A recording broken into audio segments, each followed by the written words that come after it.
Mama's wearing red lipstick today. Hello, my darling FUMINATION. How are you? How are we? My name is Fumi Desalu-Vold. For those of you that are stopping by for the very first time, you are so very welcome indeed. Are we living and loving for the outfit? Girlfriend has to get up so that you can see the fabulosity of this. It might look a little familiar to some of you, and you are absolutely right. Why? Because this is the dress that the Duchess of Sussex wore in Lagos, Nigeria, by the Nigerian designer Oriwe. Yes, the second I saw it, I fell in love with it. I said, my God, I do live and I do love in every way, shape and form. And so I got it. It's just been delivered and I am wearing it for your benefit. Do we like? Do we live? I live and love, and I styled it a little bit differently by putting on a red belt, and then I've got these fabulous heels here, and they're kind of like a vinyl red. Let me see if I can. There you go. Love, love, love. And yeah, that's how I put it together. I love this. I so love this. And then I have some red lipstick, which I very seldom wear. Okay, my darlings, we have a meet and greet in Brooklyn, New York City on the 4th of August. It's getting closer. I'm getting excited. I'm putting my outfits together. Oh, I cannot wait to meet all of you. I just can't wait. Our sponsors, thank you so very much. Thank you, Gerard Cosmetics. Thank you to Gem Sweets. Thank you so very much. Your goodie bags are going to rock and roll. And in the event that you want to have breakfast with me, guess what? That's very possible. If you want to have lunch with moi, that's also very possible. And we're going to have an experience, darling, at the Tavern on the Green. Yes, baby cakes. Then we're going to have dinner with Fumi. All the tickets are there below. Vendors, come on through. Yup. Vendors, you start shopping. You start making your coin at 10 a.m. and all of your money is what? It's all of yours. Whatever you make that day, that's all of yours, baby. The tickets are flying through the roof. We're hitting capacity. The time is soon going to come when I'll have to close shop. So get your tickets. Let's be done. I don't want to be in New York running back and forth because you are like, you know what, I want to come last minute. Even though I know that you're last minute. You got to help a sister out. So go ahead and get your tickets. If you want to have a consultation with me one-on-one, we are right here, baby. And we can do what we got to do. If you want to send me your business, your promos, whatever, boom, boom, it's also here. So why are we here, my darlings? Why are we here? Well, we are here because of our beautiful, gorgeous, fabulous Angela. Yeah, everybody's fabulous. We all make mistakes, but we are all fabulous. Angela Simmons issues an extended apology after carrying a do-da-do purse at the BET Awards. And she had a little something to say. So I see a lot of conversation around the bag, the purse I wore to the awards, and normally I don't address like rumors and stuff, but I'm not like that. Never been like that. I'm super, like, I'm not violent.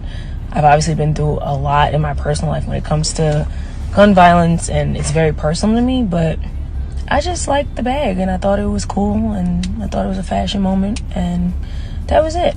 I didn't have any intentions of ruffling anyone's feathers. It seems like everyone's, or a couple of people, I'll say, are a little upset, but I don't mean no harm. I'm super peaceful, and yeah, I'm sorry if it bothered anyone, but that's not me. That's just not how I am. She also had a nice, juicy, long apology. I want to address the recent incident involving the green purse I carried at the BET Awards. When I chose the purse, I believed it was cute and unique, and I made a poor decision in using it as an accessory to amplify my beauty. I deeply regret that this item, which symbolizes Aduda, was inappropriate and insensitive, especially given my personal and community experiences with Duda violence. I understand the pain and the hurt this has caused, especially to those who have been directly impacted by gun violence. For my entire life, I have always exemplified peace, unification, and the resolution of violence in America. I have personally lost my partner, the father of my child, to violence, and I have witnessed its devastating impact on my community in Southeast Queens. My work with Erica Ford, a leading violence activist, and my own organization that creates programs to reduce violence and helps those directly impacted by the epidemic have always been about making peace a lifestyle. Violence is a disease that has taken too many lives, particularly among young people and black men. By carrying this purse, I did not intend to promote violence in any way. It was a mistake that does not define who I am and my commitment to ending violence. To anyone who was hurt or affected by my actions, I offer my deepest apologies. Moving forward, I will continue my dedication to making peace a reality for millions of children, families across America who, like mine, have been directly impacted by violence. I ask for your understanding and forgiveness, and I hope that you can accept my sincere apology. While this incident was a mishap, I will not allow it to define my moral compass or my commitment to promoting peace and ending violence.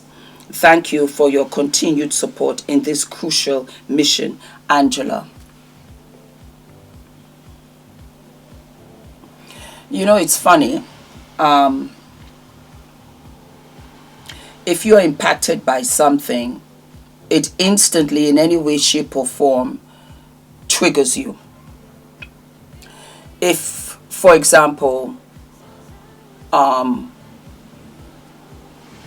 sister is bitten by a dog, by a particular dog, I will not care for those dogs, ever. I will not want a dog cake. I will not want a stuffy dog. I will not want a toy dog. I will not want one. I believe... Well, you know what? Let me start here. Like I have mentioned in the last couple of weeks, maybe let me say a month, I have really seen FUMINATION men. I see them, I hear them, I acknowledge them, and going forward, this channel has changed.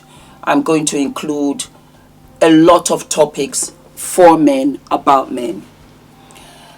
And that is why I wanted to do this particular episode, because we are insensitive. It's insensitive. Majority of this kind of violence really includes our brothers, our sons, our fathers. And in that retrospect, you've got to protect them. You have to protect them. And I think that if we showed a little bit more consideration, then there would be a little bit more thought process. You know, if a guy goes out, he's mad, he's upset, he just, whips out whatever, I always think about what is he thinking in his head. And I know for a fact that if he was loved more, or he knew that this would hurt those that loved him, he might think twice about what he's trying to do. Yeah, you're hearing, oh, they want to survive on the streets, they're trying to this, that on the streets. Love can cure that. There has to be a lot more love and a lot more consideration. And now, sitting here, I truly know now why God gave me a son and not a daughter. Because I have all of you that I can daughter. But I have a son of whom I'm going to learn from. Do you see the flip? Because he is the trajectory for me to understand and bring together all of my brothers and all of my sons. Because in the grand scheme of things, I wouldn't have thought about it. But that is why I am here to do what I do. Because I asked God, I said, is this what you want me to do?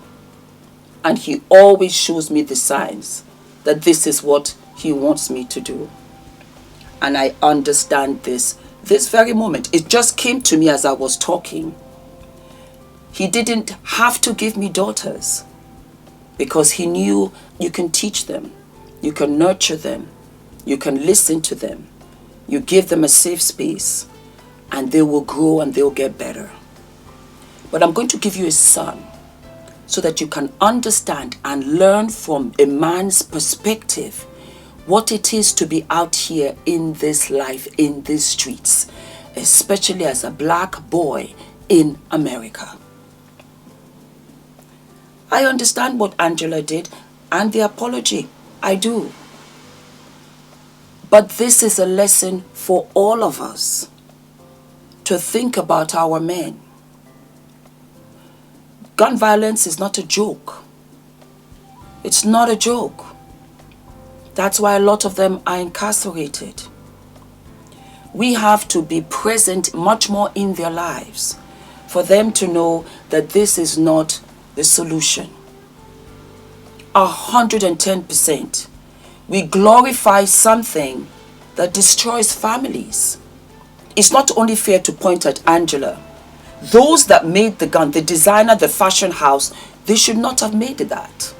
It doesn't apply to their privileged, entitled lives. That's why they made it, because they're not affected by it. Because it is a disease. Because that is ammunition and it is killing off our brothers. I think that if we begin to struggle together, to go down this path together, there will be a shift. There will be a shift. Because our brothers will know they've got their sisters.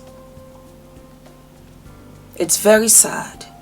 It's very sad at how many people have lost their lives from this ammunition. How can you think of creating it, making it, selling it, and buying it? It's like a drug. It's the same thing. It's like a drug. We have to be much more in tune with our males. We have a male side, we have a female side. Always think of your brothers. Always think of your brothers. Always think of how your brothers, and in the great grand scheme of things, are affected by police brutality. They don't mind. They will fire before they ask questions. Think about that. Then all of a sudden, this thing is not funny. It's not funny at all. It's not funny at all. There is nothing funny about it. There is nothing stylish about it. There's nothing about that that should be on the red carpet. Absolutely not. Because it glorifies the very thing that destroys lives, families. She said it herself, her own partner, the father of her child. But everybody is different. And I truly believe, she didn't think of it. She didn't think of it. She didn't relate one to the other. Well, some people are like that. You know, I'm an advocate for a lot of charities. Parkinson's took away my uncle and my father-in-law. They were wonderful men. Every time when I hear somebody with Parkinson's or, you know, I'm asked to show up here, there, instantly I think of those that I lost to Parkinson's. I'm an advocate for breast cancer. My aunties passed away. My mother-in-law passed away from breast cancer. I just related to a loss that I've been affected by. Some people shut things out. Some people absorb things in. But more than anything, when I think about ammunition, I think about my brothers. I think about them using them in gangs and stuff like that, and how many of them we have lost, and also police brutality. I just think about it all the time. And it scares me because why? I have a son. Because why? FUMINATION men are here. FUMINATION men are very much here. We have to think of them. We can't continue to think of ourselves and fashion and style because in the grand scheme of things, it's not necessarily women, it's men. Why don't we think about how a man would feel about that ammunition, about him seeing his sister on a red carpet, glorifying something that he fights every day for, trying to survive. Like I said, FUMINATION men, you get center stage. About time too, because we've been here for 10 years. And every day I'm going to holler at your name. Drop it down in the comments and you tell me what you feel and how you think about this. And let's have a discussion. And let's have more men speak up and out. And I will recite your letters. I will not put out your name or anything, but I will recite your letters and we will go from there. But I instantly thought of how much it can harm my FUMINATION men, my FUMINATION brothers, my FUMINATION sons. I want you to grow old. I see too many of my brothers pass away too young. I want to see the gray hair. I want to see you having a life and have children and have stories. That's what I want. It's bigger than Angela.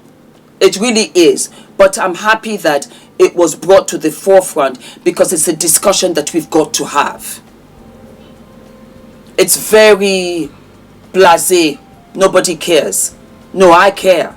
I care a lot. Don't forget to like, to subscribe, hit the notification button, my darlings. And I will see you what? I will see you in New York City. Brooklyn, to be exact. All of my love.